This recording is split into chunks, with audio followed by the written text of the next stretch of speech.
नमस्कार दोस्तों, एक बार फिर से आप सभी का मैं बहुत बहुत स्वागत करता हूं। मैं इस समय देश की राजधानी दिल्ली में मौजूद हूं। कंगना रनौत ने एक बार फिर से किसानों का अपमान किया है। 3 काले कानूनों का कंगना ने समर्थन किया और कहा कि जो काले कानून वापस लिए गए थे फिर से बहाली हो उसकी, क्योंकि किसान इससे संपन्न होंगे।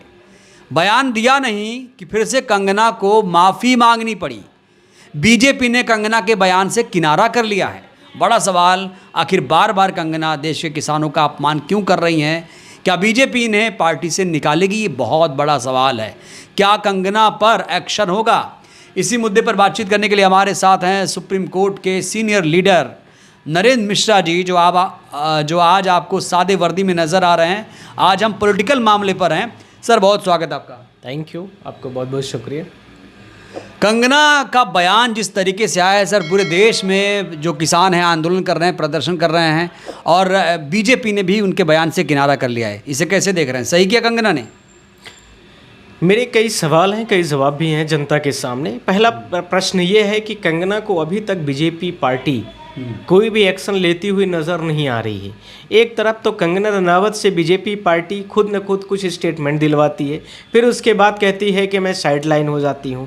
पहला उनका, आप लोगों ने पूरे भारत देश के किसानों की बेइज्जती करते हुए उन्होंने बोला कि किसानों ने जो सिंधु बॉर्डर्स जैसे 4-5 बॉर्डरों में आंदोलन कर रहे थे, प्रदर्शन कर रहे थे तीनों कालो कानूनों को लेकर के, उसमें बेहुदा शब्दों का और अनाप शनाप शब्दों का यूज करते हुए, अपमानित करते हुए किसानों को उन्होंने बोला कि उसमें इज्जत लूटी जाती है।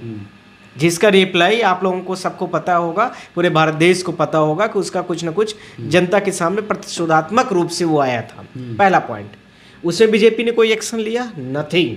दूसरा, उन्होंने बोला कि जो महिलाएं किसान मोर्चा में जुड़ी हुई हैं या प्रदर्शन में आती हैं, यानी 5 बॉर्डर्स और उसके साथ में जो और भी प्रदर्शन किसानों के होते हैं, उन सारे के सारे बॉर्डर्स में जो किसानों महिलाएं जुड़ रही हैं वो 100-100 रुपये रोज़ लेकर के दिहाड़ी में आती हैं। ये इनका दूसरा स्टेटमेंट था। बीजेपी ने कितना एक्शन लिया? Nothing will happen there. फिर इसके बाद इन्होंने नेक्स्ट स्टेटमेंट एक और पिछले वीक में दिया था, और आज ये इतना बड़बोली हो गई है कि आप सारे लोग देख रहे होंगे कि कंगना रनावत ने इस स्टेटमेंट को कहने के कहीं न कहीं बीजेपी से ओतप्रोत होते हुए, प्रेरित होते हुए उन्होंने कहना जरूरी समझा चुनाव के दौरान पर कि जो भी हुआ, किसानों के 3 जो काले कानून थे वो प्रधानमंत्री जी ने लाए थे, बड़े सपोर्टिंग थे। पर आप सारे लोग जानते हैं कि उसमें कितने बड़े बड़े नुकसान थे, जिसमें कितने हज़ारों किसानों की शहादत हुई, लगभग हज़ारों किसानों की शहादत हुई, लगभग 1 साल से ऊपर तक आंदोलन चला। मेरा यह सवाल है कि बीजेपी सिर्फ कहती बस है कि कंगना रनावत से मैं किनारा कर रही हूँ या कुछ भी इस तरह से कर रही हूँ, प्रतिक्रियाएं दे रही है, कोई एक्शन लिया? बीजेपी ने अपने पार्टी से बाहर किया? क्या चाहते हैं आप? मैं ये चाहता हूं कि करंट में बीजेपी पार्टी उनको तत्काल कंगना रनावत को बीजेपी से बाहर करना चाहिए, जिस संबंधित एमपी ये बोल रही है। दूसरा, संपूर्ण बीजेपी पार्टी को द्वारा, ये बीजेपी पार्टी की एमपी है मंडी की, हिमाचल प्रदेश की, तो इनके आधार पर, इनके बयानों के आधार पर इनको पूरे बीजेपी पार्टीज को इनसे माफ़ी मंगवाना चाहिए। साथ ही प्रधानमंत्री को ऐसे शब्दों में आकर के माफ़ी मांगना चाहिए।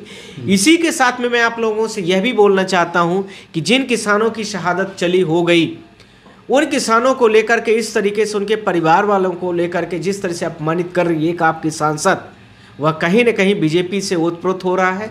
और इसमें मैं आप सारे लोगों से यह कहते हुए रिक्वेस्ट भी करूंगा कि यह बीजेपी की दो मुखी चाल है, जो पूरे भारत देश की दो मुखी चाल मतलब? एक की आप स्टेटमेंट दिला दो जिसमें कि बीजेपी आएगी तो ये काला कानून लाएगी या इस तरह से स्टेटमेंट जो आए, और फिर दूसरा ये कि हम उनसे उनका व्यक्तिगत बयान हो सकता है, बीजेपी पार्टी उसमें कोई भी। तो आप ये कह रहे हैं साजिश के तहत बयान दिलाया गया? हाँ, मैं यही कहना चाहता हूँ कि साजिश के तहत बीजेपी बयान अपना दिलवाती है और ऐसे अपने पार्टी में प्रवक्ताओं को रखी हुई है, जिनसे इन्हीं कामों को लेकर के उपयोग किया जाता है कि उल्टा सीधा बयान दे, या अपने ही बातों को रखने का एक तरीका भी हो सकता है, जो चुनावी स्टैंड और बड़े बिजनेसमैनों से या बहुत सारी चीज़ों को प्रलोभन देना भी हो सकता है कि हम भारत देश के जो फार्मर्स के जो तीनों एक्ट थे उसको हम आते ही वहाँ से हटा देंगे, मतलब लागू करा लेंगे, और किसानों की जो मांगे हैं उसको हम कहीं ना कहीं दरकिनार करके उन सारे जो पुराने तीनों काले कानून थे उनको हम फिर से लागू करेंगे। यह कहीं ना कहीं क्या जो चुनाव चल रहे हैं, क्या इस स्टेटमेंट के बाद बीजेपी को नुकसान होगा हरियाणा में?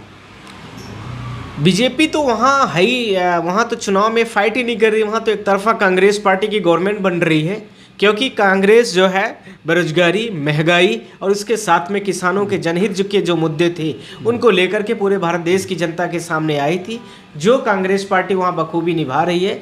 और वहाँ पर कई कांग्रेस के जो वयोवृद्ध बड़े बड़े नेता हैं उन सारी चीज़ों में आपसी सहमति और संगठनात्मक तरीके से पूरे कांग्रेस पार्टी को द्वलित करके उन्होंने पूरे हरियाणा में मुझे लगता है कि बड़े मेजोरिटी के साथ में वहाँ पर वो लोग सरकार बनाएंगे। और जो कि अभी करंट में वर्तमान में बीजेपी अपने आप को जब हारती हुई देख रही है तो उटपटांग अनाप शनाप बयान दिलवाना, किसानों को अपमानित करना, बेरोजगारों को अपमानित करना। ऐसा तो नहीं कि फिल्म ना रिलीज होने की वजह से कंगना बौखलाई हैं और बीजेपी से बदला ले रही हैं, बीजेपी को हराना चाह रही हूँ, ऐसा तो नहीं? देखिए, ये तो उनके अंदरूनी सवाल हो सकते हैं, पर आपका जो कह रहे हैं वो बहुत सारे पॉइंट्स में एक आर्गूमेंट यह भी हो सकता है, पर मुझे ऐसा उम्मीदें कंगना से लगती नहीं है। मुझे सबसे बड़ा ज़्यादा ये लग रहा है कि कहीं ना कहीं वो अपना जो बीजेपी ने उनको सिखा पढ़ा के भेजा था उसको वो बोल दी कि ये हम आएंगे तो इस तरह से करेंगे, ज़्यादा वो घुमाई फिराई नहीं है। बाद में उनको फिर समझाया गया तो वो फिर से मीडिया से रूबरू होना चाहती हैं। पर ये सवाल ये नहीं, सवाल है कि बीजेपी ने क्या एक्शन लिया उनके खिलाफ में? कुछ भी नहीं लिया। उनको तो ऐसे नेताओं को पार्टी से बाहर कर देना चाहिए। यानी बीजेपी की सहमति है इसके अंदर? हाँ, वो तो 100% बिना सहमति को बोल ही नहीं सकती हैं। एक स्टेटमेंट बीजेपी के बिना सहमति के नहीं बोल सकती हैं वो। राहुल की मीमीज बनाना है, ये भी बीजेपी की सहमति है। दूसरा, इसी के साथ में आप देखेंगे कि जो किसानों के आंदोलन होते हैं उसमें महिलाओं की इज्जत लूटी जाती है, ऐसे स्टेटमेंट क्या आपने देखा था कुछ ऐसा? किसी ने नहीं देखा। पर कंगना को शायद सीबीआई या आईबी इनका इस तरह की जो खुफिया जानकारी उनके पास एविडेंसेस होंगे, कोई पूछ सकता था कि 2-4 एविडेंस लेके आइए कंगना जी। फिर इसके साथ में आप देखिए कि 100 रुपए दे करके लोग वहाँ थे, हजार रुपए आपको, हाँ, महिलाओं का अपमान कर रहे हो आप। आपको मैं 10,000 रुपए देता हूँ, आप आके बैठ जाइए जरा। मैं कंगना जी से पूछ रहा हूँ कि मैं 10,000 रुपये आपको पर डे देता हूँ, आप आंदोलन में आके बैठिए, किसानों के आंदोलन में। जिस तरीके से वो बेचारे इतने बड़े ठंडी में, बर्फ़ की बारिश में, इतने बड़े पुलिस के जिस तरह से पीड़ित कर रही थी, प्रताड़ित कर रही थी पूरी दिल्ली पुलिस और इसके साथ में उत्तर प्रदेश की पुलिस, उसके बावजूद भी वो सारे लोग वहाँ पर डटे थे। आप डट के दिखाइए मुझे। ये सारी चीज़ों का जो सवालों का, प्रश्नों का जवाब है वह बीजेपी उनको निकाल के ही दिखा सकती है कि मैं बीजेपी पार्टी से उनको निष्कासित कर रही हूँ वहाँ से, और मंडी की जो सांसद की सदस्यता है उससे भी हम निलंबित कर रहे हैं बीजेपी से। और इस तरीके से तो इतनी चहेती सांसद को आपको लगता है कोई निलंबित कर पाएगा जब मोदी जी का हाथ उनके सर पे? यही तो मैं आपसे कहना चाहता हूँ कि ये कहीं ना कहीं बीजेपी की दो मुखी चाल है, जो एक तरफ ये दिखाना कि इस तरह से कि हम ये आके करेंगे, और फिर ये दूसरी तरीके से कि अपना किनारा कर लेना कि नहीं नहीं हम ये नहीं कहे हैं, हमारे द्वारा ये नहीं बयान दिया गया है, तो नहीं बयान दिया गया है तो आप उनके ऊपर एक्शन लीजिए ना। ये भी तो एक अपने आप में बड़ा सवाल, एक्शन लेते नहीं हो आप। ये सारे प्रश्नों के जवाब के आधार पर तो माफ़ी मांग लिया, माफ़ कर दीजिए। अब नहीं, माफ़ी मांगने का सवाल ही क्या, आप 1 बार 2 बार 3 बार 4 बार नहीं, आप दिन भर वही चीज़ें बोलते हो घुमा फिरा करके। तो ऐसे व्यक्ति को तो कम से कम जो जनप्रतिनिधि है और जनता का जो व्यक्ति हो सकता है, ऐसे व्यक्ति को तो पार्टी में न रहने का कहीं हक है, और न ही ऐसी पार्टी से प्रचार प्रसार जो ऐसी पार्टियां अपने पास में लोग रखती हैं, इसका मतलब है कि उनकी आम सहमति है। तो इसलिए मेरा ये निवेदन है सबसे कि जिस तरीके से बीजेपी पूरे भारत देश के किसानों की प्रति जो उनकी नीति और रवैया है पूरे देश को दिखाना चाहती है कि हम सत्ता में आएंगे तो हम ये सब काम को करेंगे, पर ऐसा भारत देश की जनता होने नहीं देगी। क्या लगता है आगे बदलाव होगा?